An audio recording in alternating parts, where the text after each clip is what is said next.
Hello, and welcome to Scratch Paper, a writing-related podcast. I'm Alicia de los Reyes, and this is episode 17. So in this episode, I'm going to give you a writing and reading update, and then talk about how to do a writing exchange or a writing workshop. But first, I wanted to mention that Scratch Paper is now on Stitcher, which is pretty cool. Stitcher is an app that you can use to listen to podcasts, and it's how I listen to podcasts. So if you use that, you can search Scratch Paper and you will find this podcast. Scratch Paper is also on iTunes, so you can subscribe there if you use that. And of course, it's on my website, aliciadelosreyes.com. So let's get started. So I wanted to give a writing update. First, I'm on page 60 of my new novel that I've started working on, my new novel project. And I kind of stalled out around page 50, but now I have a bit more enthusiasm to keep going, in part because I started doing a writing exchange with two of my friends. So I will talk more about that later.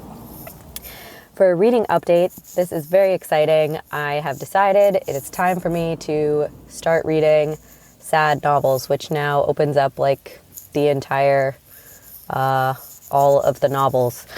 So I picked up The Goldfinch by Donna Tartt because I told myself it's time to just read sad stuff and suck it up and get through it. And luckily The Goldfish is really sad. And in fact, the entire first part is about a boy whose mother dies suddenly. But I love it. It's a really excellent novel. Highly recommend it. I'm on part 3 now, but I'm only about halfway done. And I can't stop reading it. I can't read it too late at night because I will just keep reading. And I'm also reading some nonfiction that I'm really enjoying called Dance of the Dissident Daughter by Sue Monk Kidd. It's a memoir, and Sue Monk Kidd wrote The Mermaid Share and The Secret Life of Bees.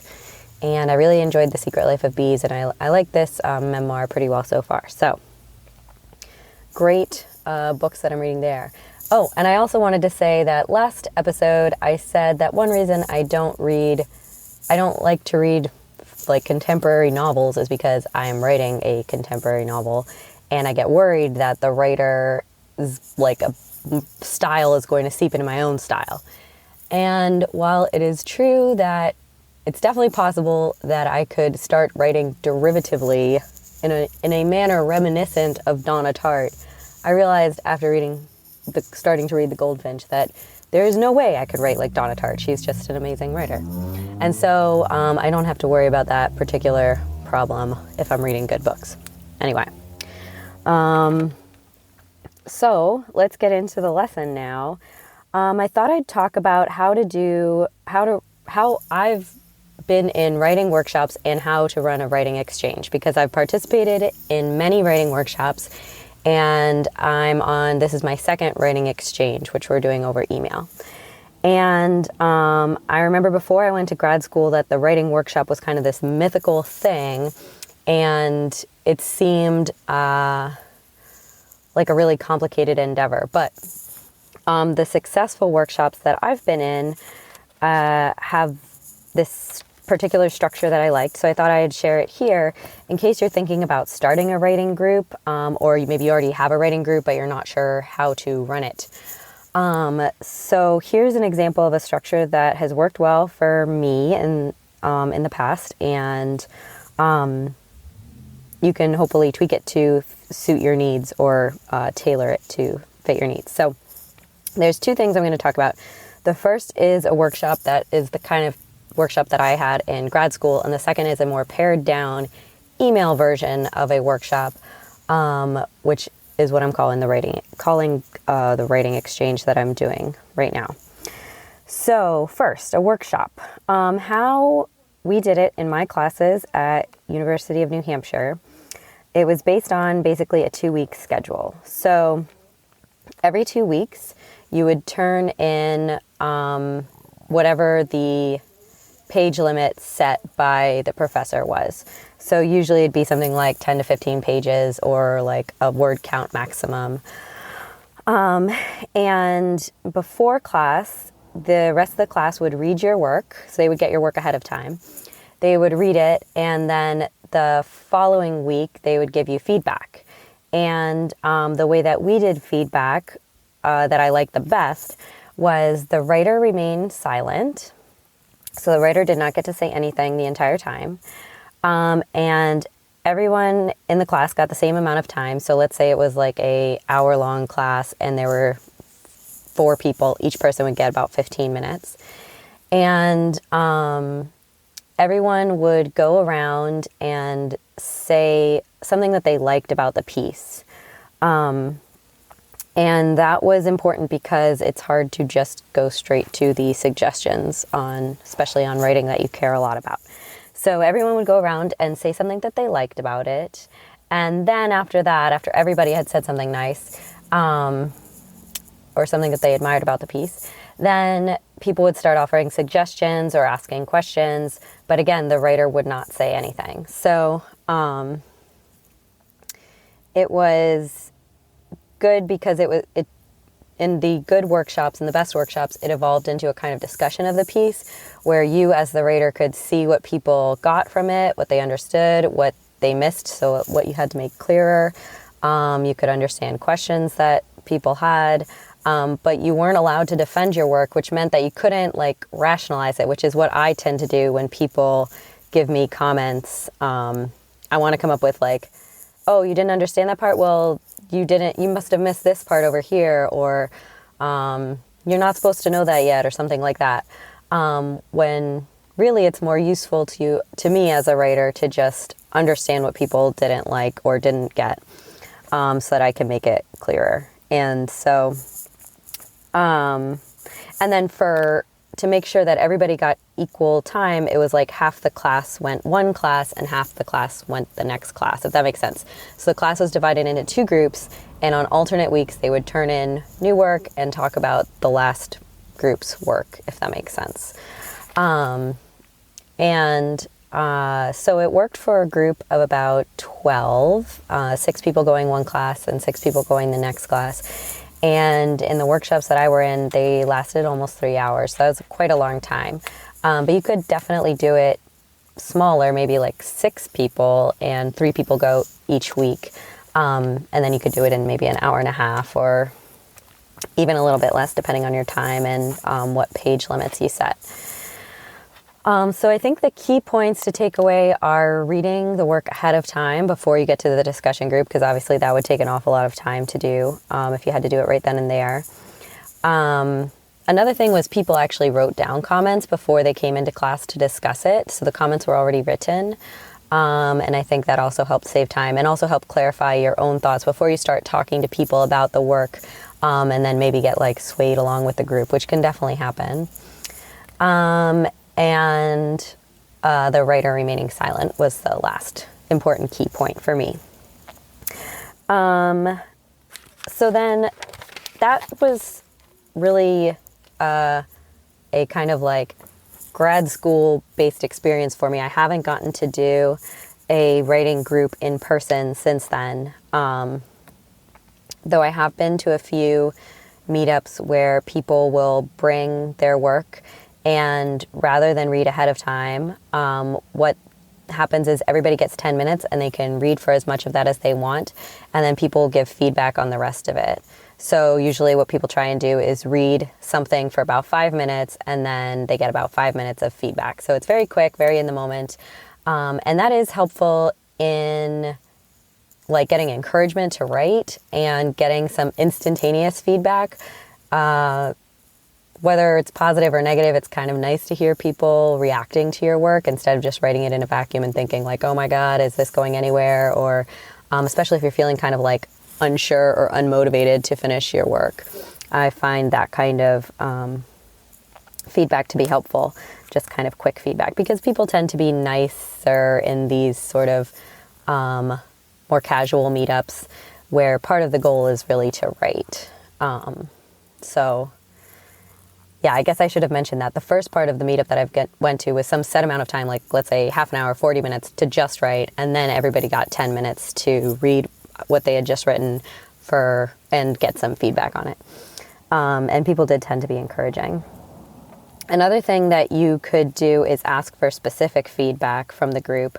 Say like, I want you guys to focus on this, like, does this part make sense, or this particular aspect, I don't know, whether it's a voice or tone or dialogue, description, something like that. You could ask for kind of a more specific feedback. So that is a good segue into how to do a writing exchange, which is what I'm doing right now over email with my friends Larry and Craig, who are both writers who live in Texas and New Hampshire. And so what we're doing is a much more pared down version where we email each other work every 3 weeks, since there's 3 of us. So how it works is we decided ahead of time a set number of pages and also what type of feedback we wanted, because we're all very busy. We have like jobs and children and other writing that we're doing. And so I think it was helpful ahead of time to say, we'd like this type of feedback, and like, don't go crazy over it, just do these things. So the type of feedback that we decided on was 3 things that you like and 3 questions that you have, or comments that you have about the piece. So how it works is we also decided the page limit is 10 pages. So how it works is every 3 weeks I send 10 pages to Larry and Craig, and then within a week they send me back my pages and the next with comments, and the next person sends out their 10 pages to the other 2 people in the group. So that means that everybody has a week to read and give comments back on the other person's work, and you have to write 10 pages every 3 weeks, or send out 10 pages every 3 weeks. So yeah, we just started that, and so far it has been motivating to me to keep up my writing. And it's sometimes what the hard part about an email exchange is that you're not getting the feedback in person. So sometimes that can make email seem a little bit more impersonal, or comments seem like starker. Whereas in the workshop, you kind of get the whole cushy, like, here's what we liked about your piece, and then you get the comments, and only after everybody's had the discussion did you read them. So, but that's just kind of the limitation of the written word, and in reality, most comments are written like from an editor or from your agent or from your professor. So, yeah, that is how I'm doing a writing exchange right now. Another way that I did more, I think, effective writing exchange, one that was like really motivating to me to help me finish a project. Actually, it was to finish Finding Lucy, my manuscript that's on submission right now. So I just had one person who I'd met at a meetup, and she said that she wanted to finish writing her manuscript, and I wanted to generate pages for this new project that she was doing, and I really wanted to finish my manuscript. So what we did was we set a page limit. I think it was maybe even 15 pages, and we just did it every 2 weeks. So every 2 weeks you had to send each other 15 pages. And I think I told her that I didn't want any line comments or anything like that. Like, don't worry about the grammar, don't worry about the style, don't worry about the tone. I just wanted like encouragement to finish writing. And if she had like any huge questions, like big outstanding questions. So the point was really not to get feedback, which is kind of a different type of writing exchange, more what the workshop is for, or even this writing exchange that I'm doing now. The point was really just to have that other person waiting at the end to get your 15 pages. And, but I think a key is that we did have to give some kind of feedback, because if you don't have to give any feedback, then the deadline is not as crucial, I think, at least for me. But you could definitely try it where you just have to send each other however many pages you decide on, and if you don't get them, something happens. I don't know. You have to buy the other person a piece of cake. Yeah, so those are the 2 types of writing exchanges plus the workshop structure that I have done. And I have one final piece of advice, which I think I've mentioned on here before, and I can't remember who gave it to me, but it's been really helpful to me. And that is, when you're giving feedback to somebody else about their work, to tell them what is wrong, not necessarily how to fix it. And that's been helpful to me both as a reader of other people's work and as a writer getting feedback, because everybody writes differently. And so the way that somebody solves the problem in your work, the problems in your work, is not necessarily the way that you would solve it. And when you write, you want to like keep it's got to be your writing, right? So whether I'm giving feedback, when I'm giving feedback, I really try and stick to that. Like, instead of saying something like more description here, I'll say something like, this is confusing, like, where are we? Or something like that. Try asking a question maybe, or just pointing out that you're confused or unclear. And when I'm reading, I try and keep that in mind too. So if somebody says like, give more background here, I try and translate that into, okay, there's not enough, we don't know enough about this character, right? So I don't have to necessarily give more background right in this instance, but that is something that I need to keep in mind, that right at this point, there's not enough information about the character, right? Because the reader was confused. So yeah, that one piece of advice has been really helpful to me. And the other personal rule that I have is no emailing back commenters after you get the comments, because I have this like gut instinct that has never died despite how many comments I've gotten, that I just want to defend my work. Like I want to be like, no, you did this wrong. It's your fault. You read it wrong. It didn't make sense to you because you're not reading it right. Here's why all your comments are invalid.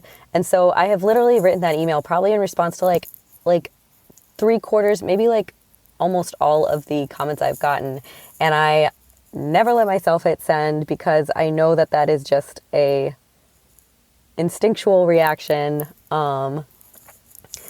and not one that is useful and will just earn me a lot of writing enemies. Because truthfully, people who read your work, they are pure gold. Like if they are willing to take the time to read and think about what they like about your work, that is so valuable. And since getting out of grad school, I've realized how hard it is to find readers who will help you with your writing. So yeah, don't antagonize them. Don't get defensive. Defensiveness is not useful in this particular situation. So I would love to hear how you handle workshops. If you have a writing group, I'd love to hear about it, because I do not have a writing group and I'm curious how other writing groups operate. Or if you have a writing exchange or something like that set up over email, or maybe you use a wiki or, I don't know, Google Docs. I would love to hear about that too. So please share in the comments on my website, aliciadelostreyes.com. It's ALICIA, D as in dog, E, L as in llama, OSREYES.com. And this is episode 17. And remember that you can also find this episode both on Stitcher and iTunes. Thanks for listening, and I will see you next week.